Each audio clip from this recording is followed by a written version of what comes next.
A série de entrevistas sobre o trabalho das seccionais da OAB nos estados ao longo dos últimos 3 anos vai mostrar hoje, no programa OAB Entrevistas, todo o trabalho da Ordem na Paraíba, que tem beneficiado a sociedade e a advocacia. Nossa conversa começa agora.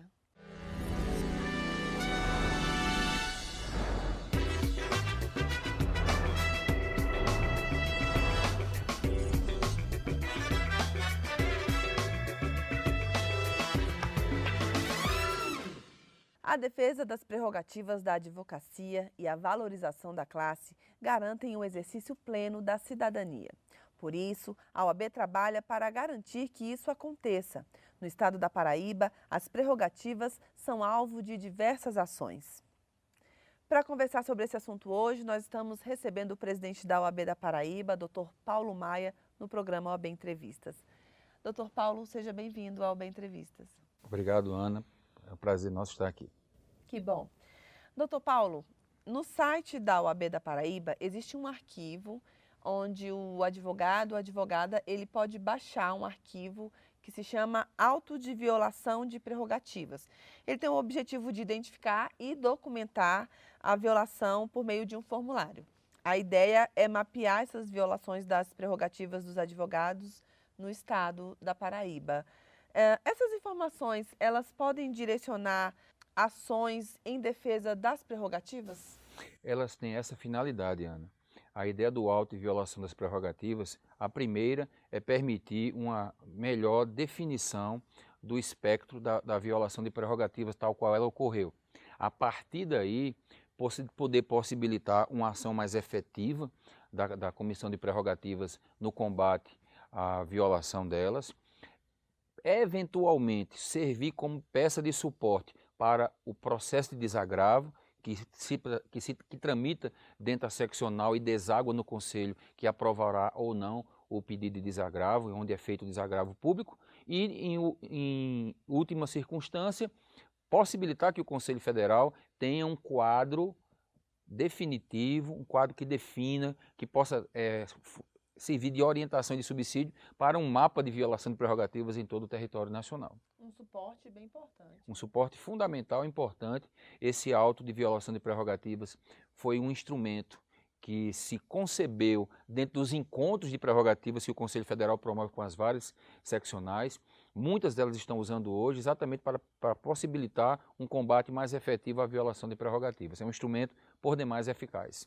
E como funciona o projeto Blitz de Prerrogativas? O projeto Blitz das Prerrogativas foi um projeto desencadeado pela Seccional da Paraíba, a partir da sua comissão, de iniciativa do presidente Alisson Fortuna, ao participar da Caravana das Prerrogativas. Então nós trouxemos a Caravana das Prerrogativas para o nosso estado, com ações programadas, pontuais, mapeando eventuais situações nas quais é preciso haver a correção de violações de prerrogativas em potência, latentes, e nós fizemos isso e fomos a todas as cidades da Paraíba com essa blitz, anunciávamos que íamos para lá, eu fui a todas as blitz, chegávamos na cidade, íamos ao local onde já nos avisavam que tinha problemas ocorrendo, seja em agência da Previdência Social, seja em cadeia pública, seja com o Ministério Público ou com a própria magistratura, o próprio Poder Judiciário, para que houvesse, antes de tudo, um diálogo, uma conversa para a solução de problemas que impediam o exercício da advocacia em nítida violação.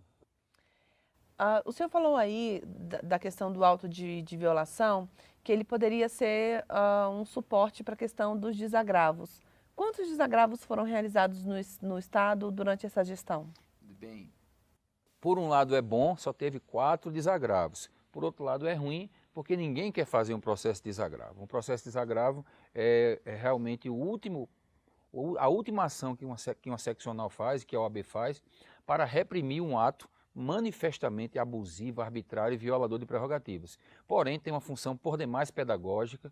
Nós fizemos 4 desagravos, 2 contra magistrados e 2 contra agentes e delegados, em situações diferentes, nas quais 4 advogados criminalistas foram violados em suas prerrogativas. Um chegou a ser espancado no dia de Natal por agentes, foi algemado, quando ele estava apenas querendo ter acesso ao seu cliente, ao jurisdicionado que o procurava por ter sido preso também ilegalmente. Então os desagravos foram processados dentro da seccional. O presidente Lamarck foi nesse desagravo, lá em João Pessoa, o ano passado, em março de 2017. Houve a aprovação por unanimidade pelo Conselho Seccional dos 4 desagravos e houve efeito sim, Ana, houve um efeito muito positivo. Eu colhi determinados depoimentos de autoridades policiais que depois dos 2 desagravos passaram a tratar o advogado com mais respeito, passaram a ter um maior cuidado no trato com o advogado, porque ninguém quer ver seu nome nas manchetes como violador, como uma autoridade abusiva e arbitrária. Então ficaram mais conscientes. Ficaram mais conscientes. Esse efeito pedagógico, ele foi alcançado. Que bom. Nos últimos 3 anos, a OAB da Paraíba trabalhou para que a advocacia tivesse condições favoráveis para atuar. O presidente da seccional, Dr. Paulo Maia, está conosco hoje e detalha agora esse trabalho. Dr. Paulo, a sua gestão realizou um trabalho intenso para que novas salas de advogados no interior do estado fossem abertas e pela ampliação e reforma das salas da capital. Foram nas salas de fórum cíveis e criminal. Eu queria que o senhor falasse como que isso melhorou a condição para atuar no estado. A necessidade de uma melhor adequação dos espaços para o exercício da advocacia se deu sobretudo em razão do aumento do número de advogados. Em 4, 5 anos esse número aumentou e os espaços que existiam se tornaram inadequados para o exercício da advocacia. Então a sala de fórum civil de João Pessoa passou de 8 para 20 computadores, com o triplo do tamanho. Conseguimos uma parceria com o Fórum Civil da capital, um espaço privilegiado no hall do fórum, onde fizemos uma sala de advocacia moderna. O Conselho Federal nos ajudou com auxílio para tanto. A advocacia hoje está se sentindo prestigiada e privilegiada por um espaço muito bonito, aconchegante, foi feito lounge. Nós triplicamos o número de computadores. No fórum criminal a mesma coisa e no trabalhista também ampliamos, não tanto porque o espaço depende da sessão pelo tribunal, mas nós ampliamos também de 3 computadores que tinha na sala trabalhista para 9, foram 3 vezes mais computadores. No interior, nós também fizemos a mesma coisa e modernizamos, porque com o PJE, o processo judicial eletrônico, um equipamento se tornou indispensável, que é o scanner, que permite a digitalização de documentos e de peças do processo para que o advogado possa peticionar ou fazer o ato processual que lhe pertine. E também fizemos exatamente isso, fomos nas cidades onde não havia sala de advogado, colocamos mobília, colocamos equipamentos e também ar-condicionado, que também é importante para Paraíba, um estado quente. Então foi um suporte que melhorou bastante a atuação da classe. Sim, e isso levanta muito a dignidade do advogado, levanta também a autoestima dele, né, onde ele tem um espaço com equipamentos. Nós procuramos também fazer com os melhores equipamentos, com a melhor mobília de qualidade, para que ele possa se sentir confortável no trabalho, no exercício do trabalho dele. A seccional também concentrou a sua atuação na construção de parlatórios nos presídios. Como era a situação para atendimento entre clientes e advogados? Era muito precário? Era muito precário. Quando não era no corredor do presídio, lá em São José de Piranhas, Alto Sertão da Paraíba, eu estive lá na cadeia pública da cidade, que inauguramos agora recentemente, onde fizemos um acréscimo de alvenaria, construímos a sala realmente com verba da seccional, numa parceria com a Secretaria de Administração Penitenciária do Estado, onde fizemos um projeto bem mais amplo, de mais parlatórios, aonde o advogado tinha que entrar na cadeia e conversava com o seu cliente ou a pessoa que estava o procurando de frente à cela, na grade, separando, né? Então, às vezes chovia, fazia sol e o advogado não tinha e não havia também privacidade. Então, o advogado não tinha nem a dignidade e a própria pessoa não era também, lhe era oferecida ao apenado uma condição digna de poder conversar com o seu advogado. Esses parlatórios, os construídos e os equipados, aumentaram, deram um plus de dignidade e de cidadania ao exercício da profissão e das pessoas também que precisavam ser atendidas por seus advogados. E fortaleceram o direito de defesa, né? Fortaleceu sobremaneira o direito de defesa, deu mais dignidade, né? Deu empoderamento ao advogado e também ao cidadão. De fato. Com relação às subseções, a seccional conseguiu conquistas importantes, como a doação de um terreno, por exemplo, né, para a construção de uma sede e outras melhorias. Quais são os principais avanços nessa área de subseções? As ações mais importantes, ao meu ver, são o da interiorização. Eu me recordo que na campanha em 2015, onde eu fui em cidades do Alto Sertão muito distantes uma das outras, o sentimento que há é de que a OAB não era próxima do advogado, sobretudo que estava em locais mais distantes da capital. Então nós levamos a presença da OAB pela comissão, pela CJA Visita, pela Blitz das Prerrogativas, pela participação da ESA. Nós levamos cursos para subseções com 50 advogados, curso eleitoral, sobretudo no primeiro ano da gestão de capacitação, mini curso de 2, 3 dias do novo CPC, da reforma trabalhista, do PJE, processo judicial eletrônico, cursos gratuitos de capacitação, de iniciação à advocacia. Todos esses cursos foram levados para o sertão, para cidades onde a OAB não ia. E junto com as subseções, essa parceria tornou possível uma proximidade da OAB estadual com o advogado do interior por meio das subseções. Coisa também que fizemos junto com as subseções no projeto de extinção das comarcas, que lutamos muito, e daqui a pouco a gente vai conversar sobre ele. Então nós tivemos nas subseções uma parceria muito grande. Estamos construindo a ESA de Campina Grande, que é uma das maiores subseções do Nordeste, com aproximadamente 4.000 advogados, né? É uma cidade que tem uma grande tradição na Paraíba, de cultura, de tecnologia, de conhecimento, e que não tinha ainda a sua sede da Escola Superior da Advocacia. Nós estamos construindo agora, estamos construindo a sede social da subseção de Souza, encravada no sertão e em posição estratégica que atende mais 3 outras subseções, que vai também dar mais dignidade.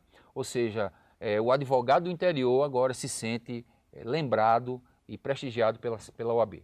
Ele não está tão no interior mais, né? Não, não está mais no interior. Que bom. Doutor Paulo, a Escola Superior da Advocacia também se beneficiou com essas ações, né? Tem uma sede nova? Tem. A sede anterior, que é prédio próprio, estava num local que à noite ficava muito esquisito, ermo, afastado, que era inseguro, isso tanto é que contribui para a diminuição da frequência do advogado e dos alunos nos cursos que eram oferecidos à noite. Nós levamos agora para uma área nobre de João Pessoa, numa parceria com a universidade, onde além de estarmos em um local, um shopping, com segurança, com estacionamento, nós agregamos ao serviço uma plataforma de EAD e também a TV ESA, tudo dentro dessa parceria, ou seja, dotando a Escola Superior da Advocacia de melhores condições físicas, mas também no projeto conceitual da capacitação dos advogados. Por isso nós chamamos de Nova ESA. Um trabalho fundamental, né? A Ordem dos Advogados do Brasil não se preocupa apenas com a advocacia. Os interesses da sociedade também integram a pauta de atuação da entidade. Nós estamos recebendo hoje o presidente da Seccional da Paraíba, Dr. Paulo Maia, que vai explicar agora como que a entidade tem realizado ações em favor da sociedade. Dr. Paulo, a OAB, em parceria com diversas entidades, a Assembleia Legislativa do Estado, conseguiu com que o Tribunal de Justiça arquivasse a intenção de desinstalar comarcas no Estado. Eu queria que o senhor explicasse como é que foi a atuação e a importância disso, porque a gente sabe que a prestação jurisdicional hoje no Brasil não é das melhores. O processo ele não tem uma duração razoável, como determina a Constituição Federal. Existem vários entraves dentro do sistema de justiça e um Tribunal de Justiça quer ir lá e desinstalar uma comarca. Pois é, Ana, são coisas que só acontecem no Brasil, né? E sobretudo em estados onde a carência é maior, onde há uma população mais pobre, que necessita de um Estado mais próximo, sobretudo na justiça, que é uma função extremamente importante e é um direito fundamental do ser humano. Houve uma racionalização que, ao meu ver, é irracional, porque se mediu a justiça pela sua produtividade econômica, pelo seu custeio, tão somente, né? Uma mensuração meramente econômica, e que levou ao anúncio da desinstalação, que é um eufemismo para realmente retratar a extinção. A comarca sairia daquela cidade, deixaria a comunidade e a sociedade civil desassistida do poder judiciário e todo o efeito irradiador de cidadania que há à presença do Estado.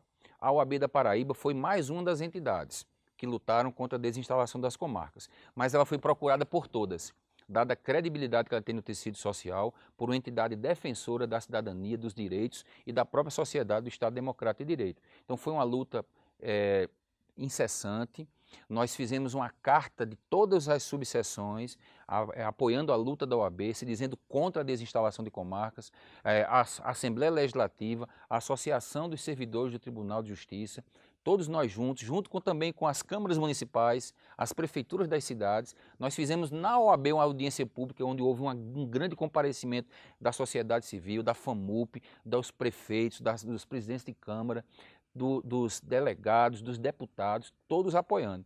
E essa luta aconteceu de tal maneira que agora, na sessão de agosto do Tribunal de Justiça, o presidente arquivou em razão da pressão que a sociedade estava fazendo para que isso não ocorresse. Então, a OAB ela foi protagonista desse grande avanço social, que foi a gente está conquistando, está declarando como conquista a não retirada de direitos, quando deveria ser o contrário. A gente deveria estar falando de mais comarcas, nenhuma comarca menos, mas mais comarcas, porque a justiça é Estado. Exatamente, e o cidadão ele precisa desse acesso, né, à justiça. Completamente. Doutor Paulo, teve uma outra atuação muito importante da seccional com relação à tributação. O Estado resolveu tributar a emissão de notas fiscais para o consumidor. A princípio parecia um valor irrisório, né? 3 centavos por nota fiscal, mas quando você vai colocar isso no papel, é um valor exorbitante.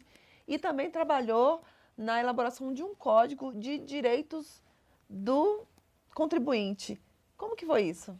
Bem, o acréscimo de 3 centavos na nota fiscal foi para custear um serviço que o Estado tinha contratado.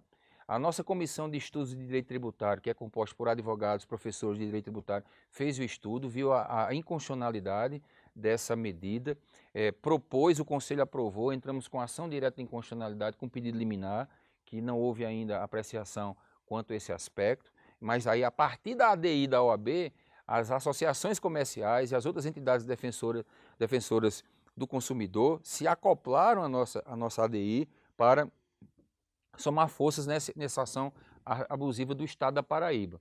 Nós também apresentamos ao secretário de Receita um projeto de lei que apresentava a minuta de um código de defesa do contribuinte. O contribuinte é como é que nós podemos dizer, atacado pelo Estado, ele é imposta penalidade, auto-infração, mas ele também tem direitos. Então nós apresentamos de uma maneira inovadora também pela Comissão de Estudos de Direito Tributário um modelo a ser seguido por outros estados, que é um Código de Defesa do Contribuinte. Tudo para fazer com que o contribuinte possa ter também direitos na defesa da sua pretensão perante o Estado da Paraíba. Muito importante esse trabalho. Vamos falar agora do trabalho da Comissão de Ação Social. A comissão realizou diversas ações, né, ao longo desses 3 anos. Foram ao presídio, promover ação com as presas, presídio feminino e outras ações em várias cidades. Qual o saldo desse trabalho e quais são os principais serviços que a OAB disponibiliza nessas ações de cidadania? Bem, nós fazemos várias ações. A primeira, uma das coisas que nós fizemos na gestão foi condicionar todo evento de comissão à arrecadação de produtos de primeira necessidade, sejam gêneros alimentícios, sejam gêneros de higiene, para atender crianças, idosos, pessoas que estavam em estado de necessidade. Então, a partir daí, a Comissão de Ação Social também fez esses eventos, mas de uma maneira mais direta, ela pegava tanto os produtos arrecadados por outras comissões, como pelos eventos que ela organizava, e ia fazer mutirões de cidadania. E numa dessas houve um convênio com uma igreja, que essa igreja cedeu um mini ônibus, uma minivan, dotada de gabinete odontológico, de salão de beleza, de manicure, de corte de cabelo, e também as advogadas e advogados que compunham a Comissão de Ação Social também faziam uma manhã de cidadania orientativa, pedagogicamente, explicando sobre direitos do consumidor, previdenciário, obviamente sem que houvesse a possibilidade de contratação do advogado por esses advogados. Mas as outras comissões também fizeram ações fortes de cidadania. A Comissão de Defesa do Consumidor, logo no início da gestão, impediu que houvesse a saída de uma refinaria que ficava em João Pessoa para Recife, que ia aumentar sobremaneira o preço do combustível, fez ações fiscalizadoras em farmácias, supermercados, aeroportos, tudo visando proporcionar ao cidadão uma melhor conscientização quanto aos seus direitos. Um trabalho bem amplo em favor da sociedade, né? Doutor Paulo, para a gente finalizar nossa conversa hoje, eu gostaria que o senhor expressasse o seu sentimento após esses 3 anos de atuação à frente da OAB. Foram muitas ações, foi um trabalho árduo. Você tem uma sensação de dever cumprido? Tem, meus olhos estavam marejando aqui quando você estava perguntando sobre isso. Que eu não piso mais no meu escritório faz 1 ano e meio, né? Eu hoje visito o lugar onde eu construí com muita dificuldade, com muita luta, como apenas um local de passagem. Eu vivo 24 horas por dia a Ordem dos Advogados do Brasil. Só para as cidades do interior, a mais distante de João Pessoa, eu viajei 10 vezes no ano passado. Eu fui para todas as cidades do estado da Paraíba. A gente entra no embate contra muitas situações, contra muitas pessoas, mas o saldo é sempre muito positivo. Você poder de verdade trabalhar pela coletividade, pela classe onde você exerce sua profissão, onde você acorda todos os dias para fazer a mesma coisa, é muito gratificante. E poder encontrar também homens e mulheres que comungam dessa ideia, que não ganham nada. As pessoas perguntam, quanto é que você ganha, qual é o seu salário na OAB? Eu digo, eu não ganho nada, né? O trabalho é voluntário, mas é importante que assim seja, que não haja nenhuma remuneração, e nós não fazemos isso para mais nada que não seja servir a sociedade, servir a advocacia, porque o advogado, eu sempre digo isso antes de entrega de carteira. Nossa profissão não é mais digna do que nenhuma outra. Das mais simples, como motorista, trabalhador doméstico, como o varredor de rua, todas as profissões são necessárias, todas. Não há nenhuma mais ou menos. Mas nós somos defensores dos direitos das pessoas. E isso nos dá uma grande responsabilidade de procurarmos trabalhar para que esse mundo seja um mundo melhor. Então, ao longo desses 2 anos e meio, com todo o desgaste, com todas as lutas, com todos os confrontos, os enfrentamentos, mas o saldo é extremamente positivo. Creio que nós deixamos a advocacia e a sociedade um pouco melhores depois desses 2 anos, desses 3 anos de gestão. Que bom. Doutor Paulo, eu queria parabenizá-lo por esse trabalho e agradecer sua participação hoje no programa OAB Entrevistas. Eu que agradeço, Ana. E o programa de hoje termina aqui, mas você pode continuar conectado com a gente. É só acessar oab.org.br e também as redes sociais do Conselho Federal da OAB. Obrigada pela companhia e até semana que vem.